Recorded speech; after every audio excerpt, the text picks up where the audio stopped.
It's not just any other executive order. It is essentially a new national space policy, although it did not revoke the previous space policy and is entirely consonant with it. This, I think, first of all, removed a lot of the perception that things were sort of on autopilot with no clear steering about where the administration was going. From the Defense and Aerospace Report, this is The Downlink, a podcast about the intersection of space, the space business, and defense. Not just what's over the horizon, but what's happening above it. I'm your host, Laura Winter. We've got guidance, maybe even a strategy for space. For 11 months, critics have bemoaned the fact that President Donald Trump has been mum about just what he wants to do in the space domain. Okay, sure, the Golden Dome project was something, at least $174 billion of something.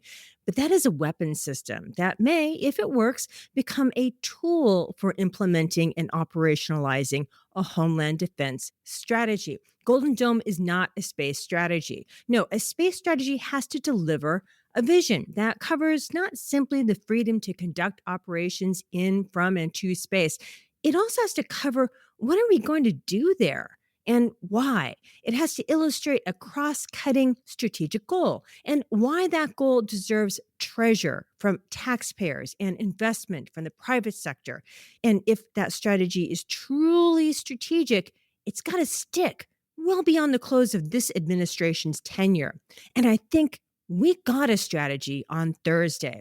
President Trump issued an executive order titled Ensuring American Space Superiority.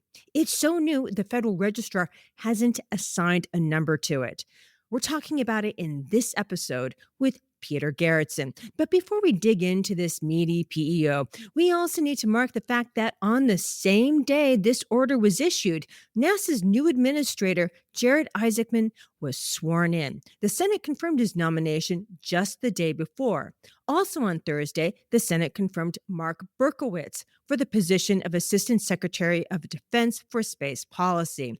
They've got some interesting times.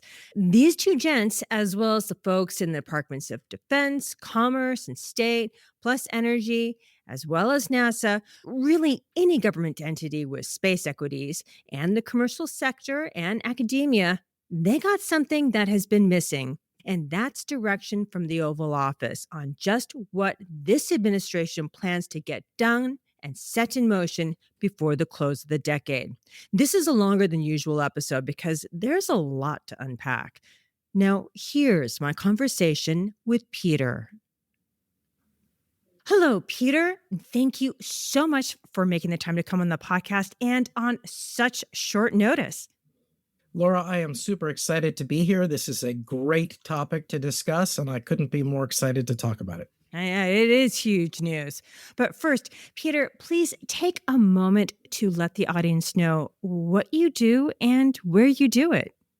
So I'm Peter Garretson. I just completed a doctorate that looked at the history of the United States Space Force, the political history, and I'm currently writing a book on that subject. I'm the previous author of 3 books that very much speak to the topics in this particular order. The first one was Scramble for the Skies, the Great Power Competition to Control the Resources of Outer Space with Dr. Namrata Goswami. Then the second one was The Next Space Race, a Blueprint for American Primacy, very on point for this discussion today with Rich Harrison.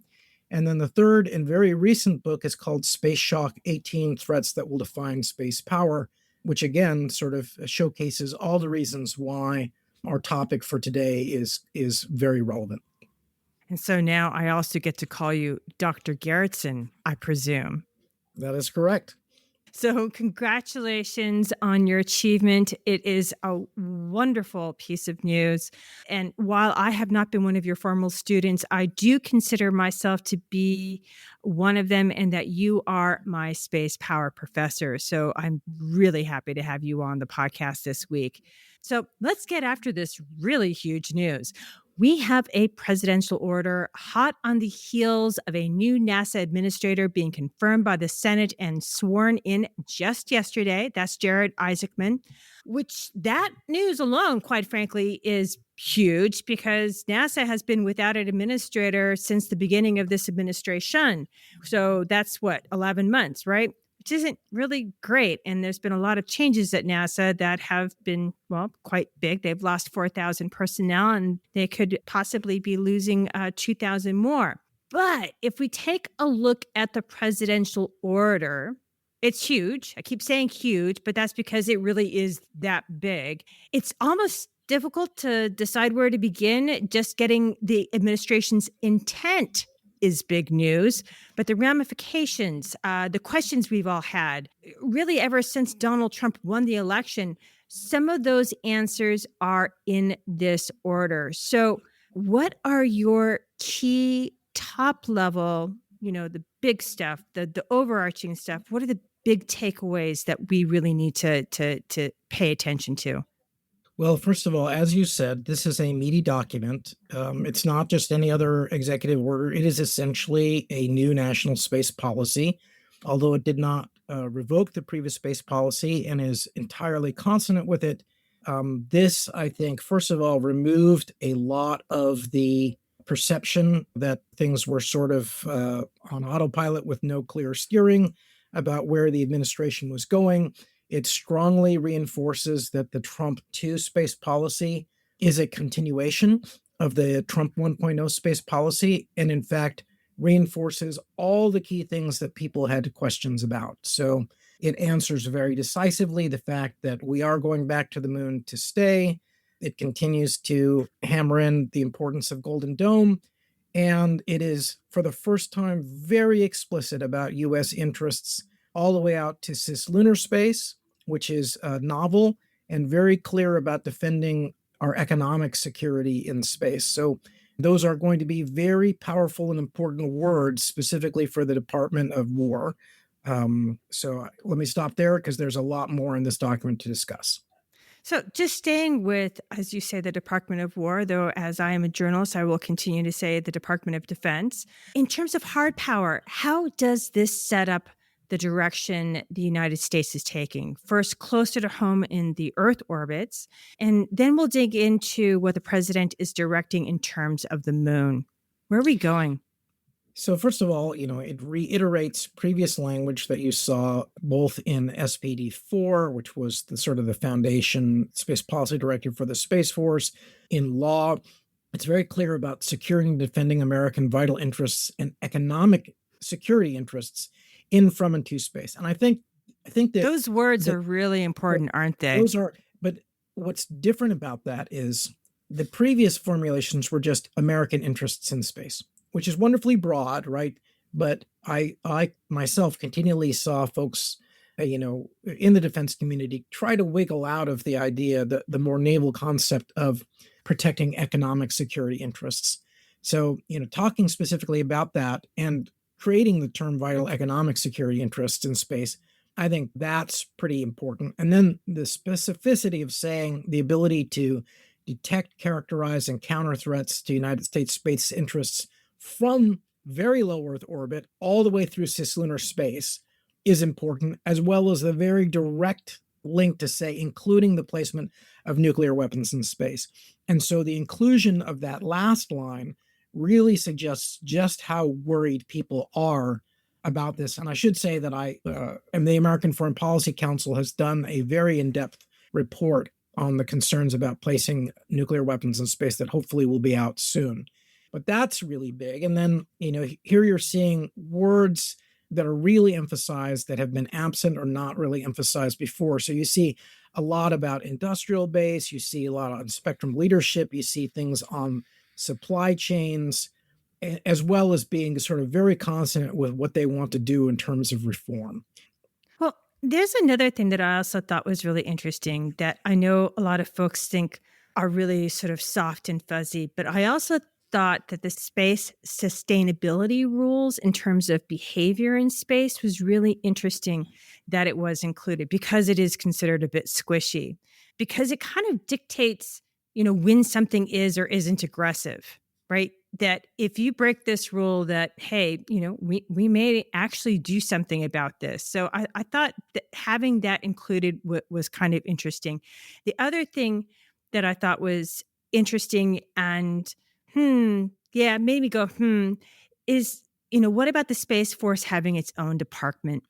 Yeah, so unfortunately, this document is silent on the promotion of the Space Force to having its own department. It's not explicit about planetary defense, although that line I read about, any threats to US interests in space ought to, include that. And to give you an example of why that is important, a colleague at Rand and I, Jan Osberg, wrote a paper about extending planetary defense to include the moon, because this 2024 Wire 4 has like a 5% chance of hitting the moon.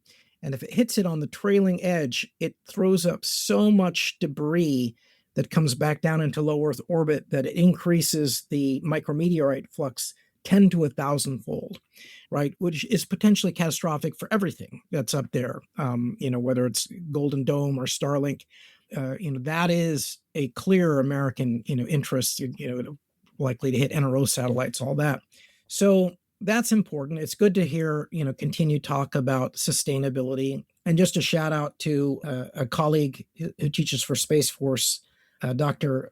Magda, who had written a very interesting paper where she talks about the importance of EU establishing norms, not out of any kind of Pollyannish belief that they are going to control behavior, but rather that these essentially form the pretext for just war and justifying when conflict would be required.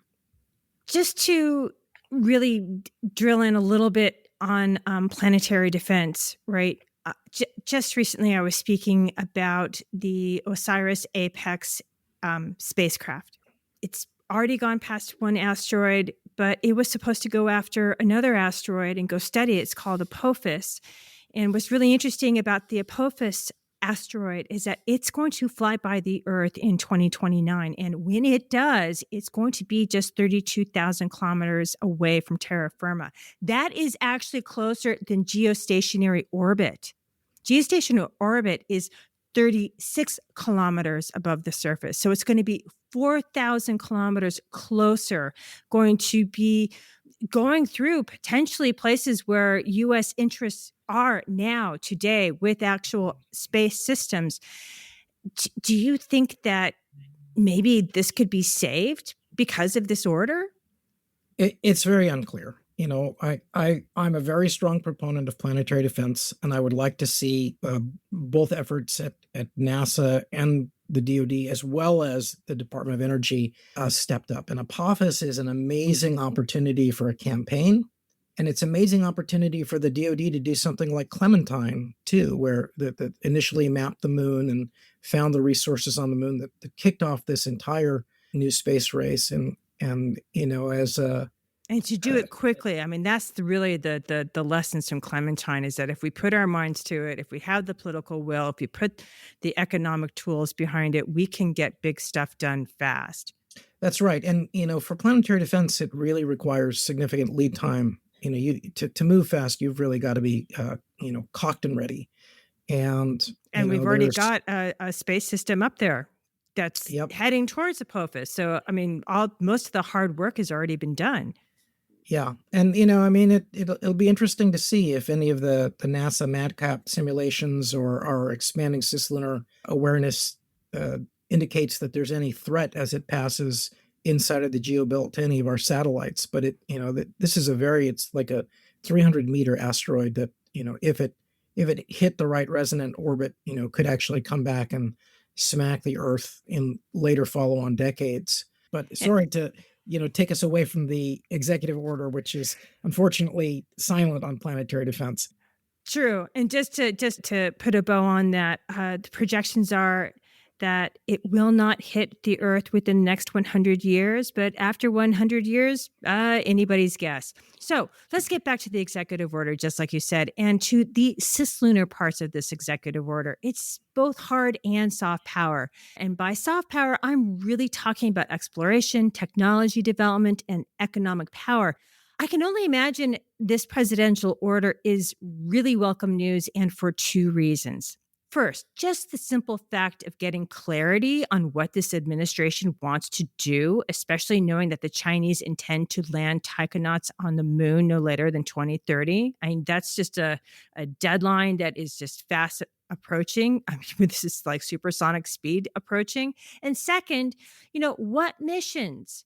What are the goals that we as a nation, civil, commercial, military, what are we doing? Just a year ago, most in the space community were really nervous that we were just going to go to the moon, plant another flag, and then let the Chinese get on with establishing their base while we looked beyond to Mars. So, yeah, what does this spell out for the cislunar region in terms of both hard power and soft power? Well, Laura, this is certainly probably the piece of this that I'm most delighted about is the tremendous explicitness of cislunar for both civil and national security space. It's comprehensive. It wants a long-term strategy that looks for U.S. interests in, from, and to space, all the way through low Earth orbit to cislunar space. It wants to be, the leader on infrastructure and on position, navigation, and timing. I'd say there are at least three things that are super important. One is it provides, a new hard deadline of like, you're going to return by 2028, which is good because it's within this administration. Second, for the first time, it is very explicit in saying we're going to lay the foundations, for lunar economic development. Right? I mean, Infrastructure. it's not just infrastructure. The actual line is quite strong. To lay the foundation for lunar economic development. Right? I mean that's a really big deal. Sustained American presence, sustained human presence, is mentioned throughout this document. It's very clear that from a hard power perspective, this is a direction to the Department of War and the Space Force that you are to look outward, right? Not just downward. So this is the first time there's been a long debate that you and I have discussed many times on your podcast as to whether or not the Space Force is going to be purely, an Army signal corps to the Joint Force and is just an enabler to terrestrial operations, or whether or not it's going to have blue water, naval expansion type role of protecting U.S. economic interests as we expand outward. And this document comes down, it could not come down more strongly on the fact that the Department of War is expected to protect American economic interests all the way to cislunar space. So that is a huge, huge deal. And, it is very clear that they're expecting the national security advisor, assistant to the president for national security, in concert with the other agency heads to build this strategy, implement a space security strategy that accounts for United States interests in, from, and to space, all the way from U.S. space interests from low Earth orbit through cislunar space. So, I mean, we have never had that kind of clarity of direction, and I had no role in writing this document, but I couldn't be happier with that language, frankly. And on the infrastructure side, though, I mean, the stuff that the Space Force would be tasked to protect, to secure, to defend, to deter aggression, they're talking about nuclear power on the surface of the moon. They're talking about nuclear power also in orbit, which we're going to get onto in more closer to home in a space station discussion in just a sec. But on the moon, they are talking about a sustained presence, not just kind of going down there, hanging out, having a couple drinks and coming back with a bag of rocks, but a sustained presence with nuclear power. And the nuclear power part, that power, I keep going back to that power, because you need electricity to get anything done. What does that tell you? Yeah, well, I mean that there are two parts to this, Laura, and I think they're both really important to bring up. One is it is super exciting to hear the administration talking about doubling the amount of power to 100 kilowatts in previously. I still think that's like 100 times too small compared to what the Chinese are, or sorry, 10 times too small compared to what the Chinese are thinking. But, that there is explicit policy guidance to deploy that by 2030 is a big deal. Now, that does throw it on, that is outside the administration. And so, that throws it on the feet of the next administration to complete that within 2 years. But I would expect every indication that you're going to see an injection into the industrial base now to get that moving, right? And I think that this will put us in a very strong position to be able to compete with the Chinese 1 megawatt nuclear reactor that they're planning to be deployed in, roughly contemporaneously within that time period. And that is a big deal because, as you mentioned, power first, power forward. The I would say that's the other thing, right? Is this executive order still mentions exploration, still mentions leadership, but it is explicit about laying the foundation for a lunar industry and creating lunar infrastructure, right? And that's a very different narrative and a very different tasking to NASA than scientific exploration to figure out why the moon is the way it rocky and the is. way it is, right? It's very, very different. And It's you know very competitive it's very because competitive. it's saying that, right, we know that the Chinese and the Russian partners are going to create the ILRS, which is the International Lunar Research Station, right? And it's supposed to be manned all the time. And the expectation is that there's going to be a lot of science there and that there is also going to be the possibility for economic activity. So this seems to portend that we're going to have something similar for the United States as well as for our Western partners and allies and anybody else who wants to come on board and isn't a security risk, but who wants to go there. And this could lead to lunar mining. This could lead to mining of water, which then can be turned into both oxygen and into rocket fuel for that trip to Mars. Right. So this is foundational, as in you need this foundation to basically do anything else. No? So yes, Laura. I mean, but let me point out that there are two ways to do things. You can do them in an anemic, and flag planting manner, where you probably can get to Mars for a one-off and never go back again. And same thing with the moon. Or you can look at this, from an economic development perspective, where you always want to go to each new place in a big way. And if you want to go farther than the moon into the solar system, then you need large amounts of power and you need, a significant amount of constant power that's very reliable, has significant process heat. And so, nuclear power is, and it's certainly not the only kind of power we need on the moon or want. There is ample reason to have nuclear and solar photovoltaic and solar thermal, right? All these things are very useful. But to really go far, you need megawatts of power to do mining. You need megawatts of power for an electromagnetic catapult. And you want to be able to move the mass of the moon, both in terms of structural material and propellant, so that you can get a lot of mass and large spaceships comfortable, well shielded to Mars, not for a single sortie, but to truly expand civilization. And I should say that, to expand civilization, I think is really an important thing to put stomp here. And I wanted to do that because, I'm reviewing all of the interviews that I did for my dissertation to write the book. And there is a wonderful line by Dr. Brent Zarnick, who points out that the early visions of the Space Force coming out of, Air University were fundamentally, they were civilizational. They were about expanding, American civilization. And one of the things that I really wanted to call out that's not nuts and bolts, that is fuzzy, is the opening two lines of this that I think are very powerful. So it starts off: purpose. Superiority in space is the measure of a nation's vision and willpower.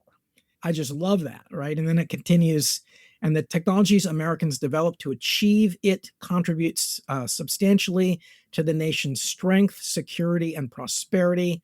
And it ends by saying, to secure the nation's vital economic and security interests, unleash commercial development, and lay the foundations for a new space age, I think is just really, really wonderful phrasing. But in particular, to put right up front that superiority in space is the measure of national vision and willpower speaks directly to what you said about this being a fundamentally competitive document, right? That There's nothing about this document that does not understand the background of great power competition from the first sentence to the final sentences dealing with, supply base and how and critical minerals and how you're going to make sure that the contracts and acquisition, support and are aligned. And I should say, going back to your previous point, this document is not silent or negative on international partnerships, but it is very clear that there's to be a review of international partnerships to make sure that they are in line with this executive order and with this space policy.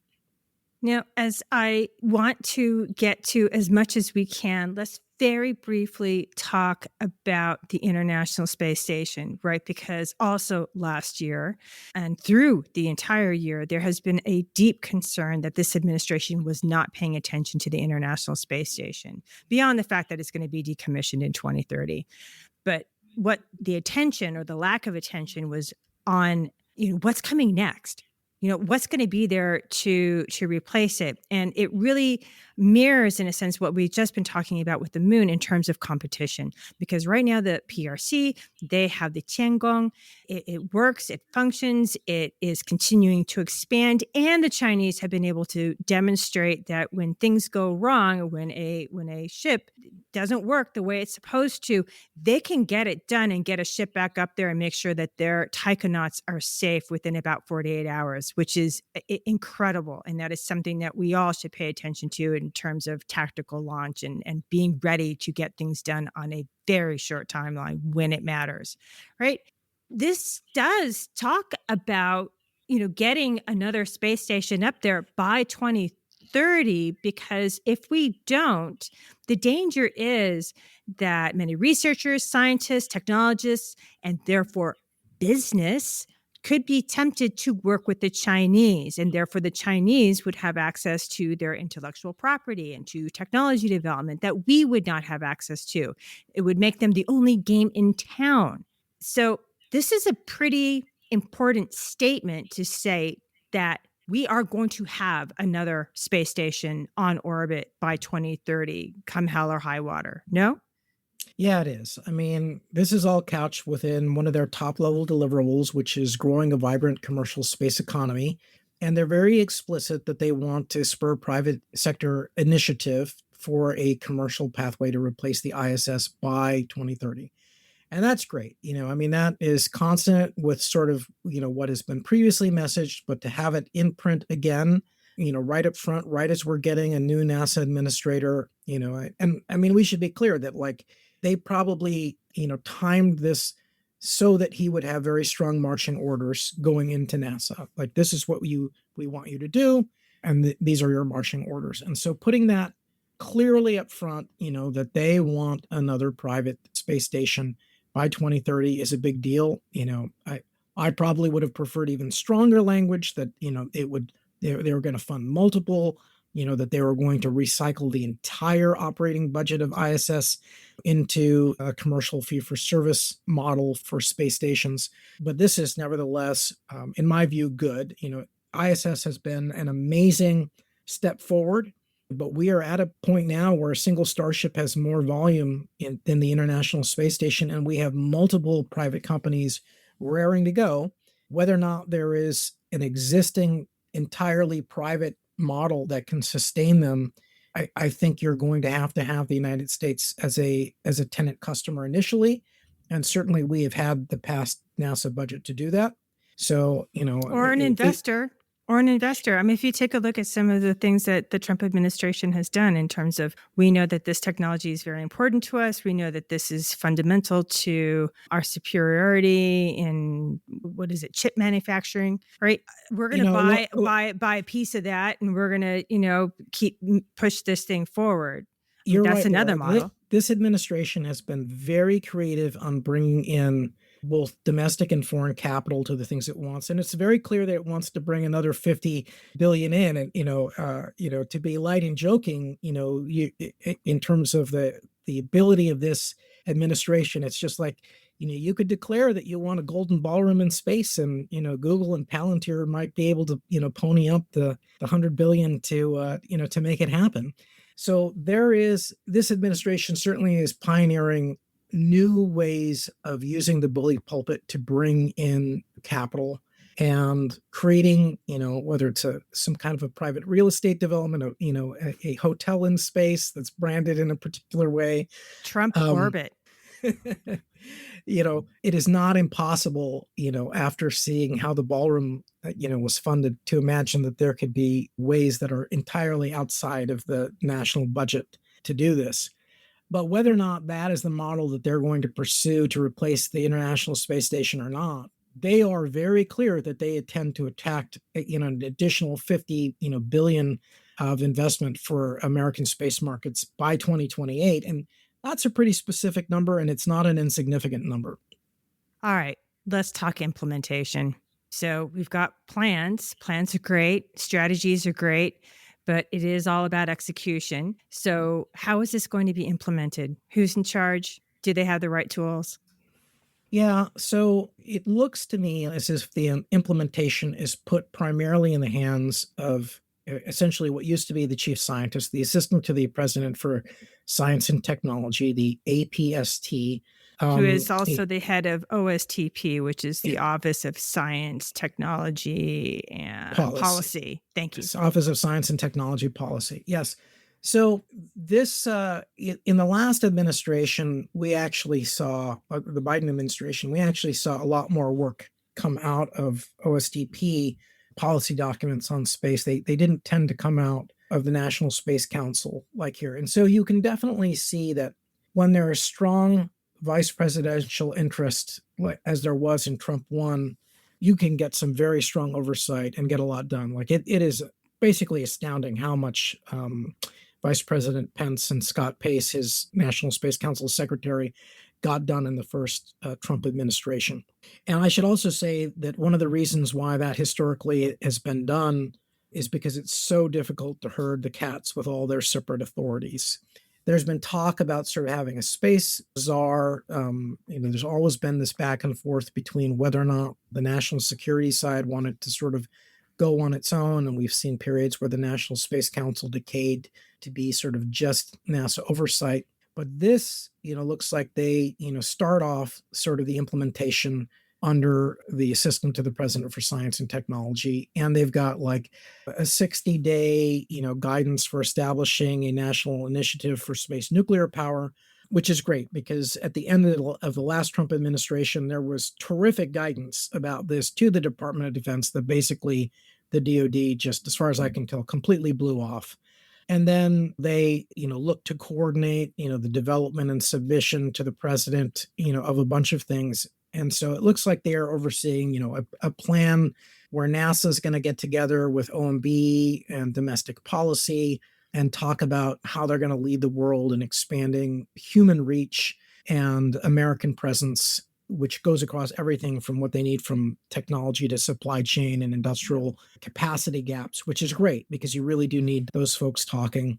And then they're supposed to review and see anything that's sort of within commerce or NASA that's 30% behind schedule or 30% over cost. And then the same individual in the Office of Science and Technology Policy is going to review a report from the Department of War with the Director of National Intelligence and the assistant to the president for national security affairs, which is the national security advisor, that's looking at technology, supply chain, industrial capacity gaps that are relevant to this order and to progressively, increasing our air and missile defenses.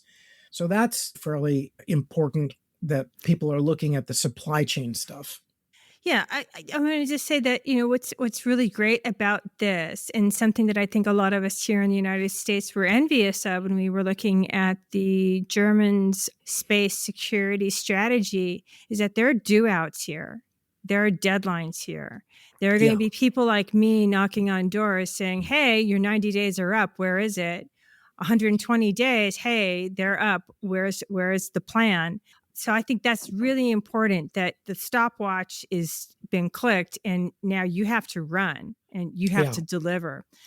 I do want to Ah, say the most important part of this implementation is this 180-day tasking to implement a national security strategy that accounts for U.S. interest in, from, and to space and addresses current and projected threats to United States interests from low Earth orbit through cislunar space, then incorporates a technology plan for detecting and countering all that, including nuclear weapons in space, right?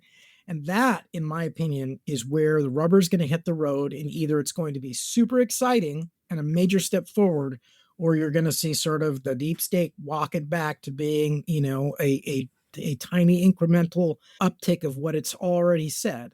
So this is the point of implementation that either, will or won't make this policy a success. All right. Well, you opened up that box, so I'm just going to carry that ball forward a little bit because one of the things that we here in space and defense land have been looking out for that the Chief of Space Operations General Chance Saltzman announced in September was that there were going to be 2 documents that were going to be available most likely before the end of this year. And then he said they weren't going to be available. Now I understand why they're not available because this policy came out. And what are those 2 documents? So 2 documents are the future operating environment, and the other one is the future objective force. An objective, just so I can explain this in English because it sounds weird, objective means what should the future force be, right? What's the objective? What's the goal of the kind of force that we want to have, right? So 2 really hugely important documents. Probably the objective force one is more important than the other in some senses. But what's really interesting about what you said is that the words in this document, in terms of looking to the future is not just going to encompass Earth orbits.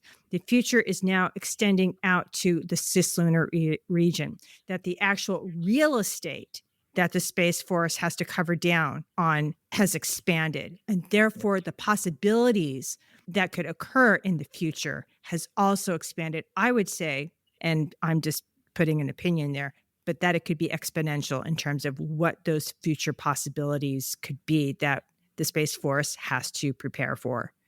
Yeah. And let me give you a rubber meets the road kind of example of what that would be. I attended the Cislunar Security Conference, which was both in one sense very exciting to see how far things had come, but it was also very clear that there were essentially no real requirements, and it was unclear. Before yesterday, it was entirely possible that the U.S. Space Force could turn out a futures document and an objective force that would include no discussion of cislunar space domain awareness.